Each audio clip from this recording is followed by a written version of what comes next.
I have always enjoyed the Stewardship Moment testimonials.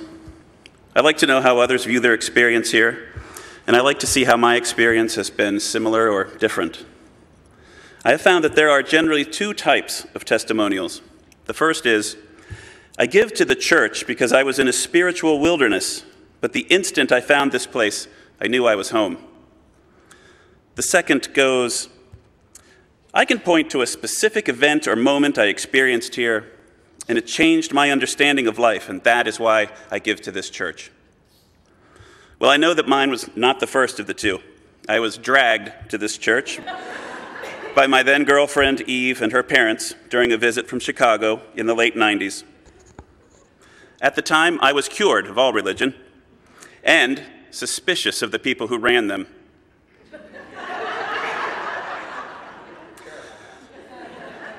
There could not be a bigger waste of time than sitting for an hour listening to someone talk with authority about the great mysteries of life and their superior knowledge of it.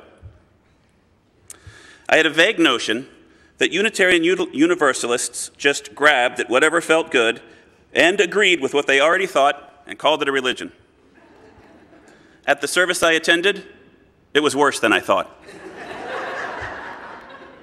For the gift of music, two women got up and wandered around the sanctuary, vocalizing the energy that they were picking up from the people in the room.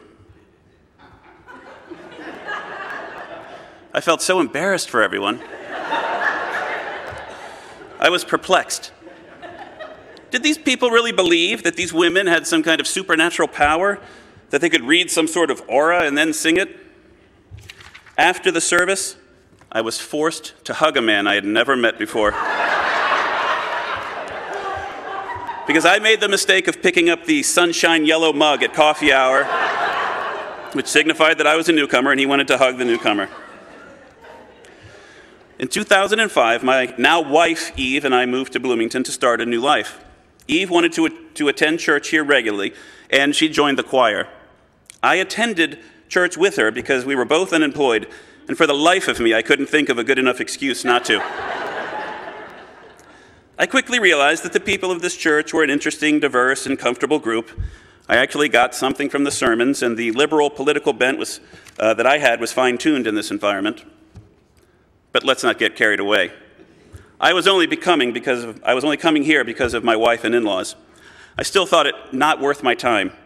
True, the sermons on things like the death penalty and forgiveness made me face tough subjects and examine my own motivations, but still.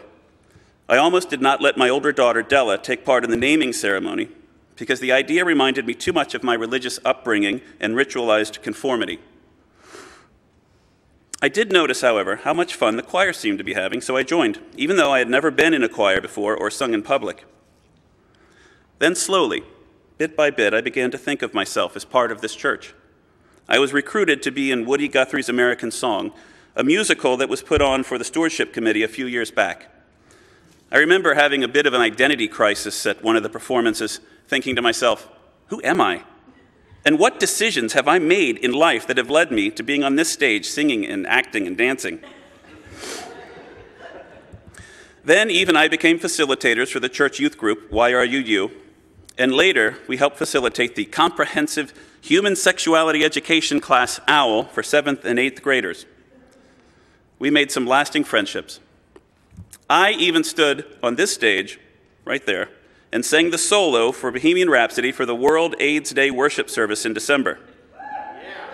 Thank you. So self-serving. And recently, I realized that the way that I am trying to live my life is very much in line with the Unitarian Universalist principles. This church worked on me slowly, chipping away at the walls and defenses that I had built up around me. I cannot tell you about the moment of clarity when it all fell into place, when I knew that that's my church, when I knew that making a pledge to this church would be part of my commitment. But I can tell you that a couple of months ago, I was thinking back on all of the great musical experiences that I have had here, and as my mind wandered, this thought popped into my head. Wouldn't it be cool to have those two ladies come back and wander around and vocalize the energy of this room? Thank you.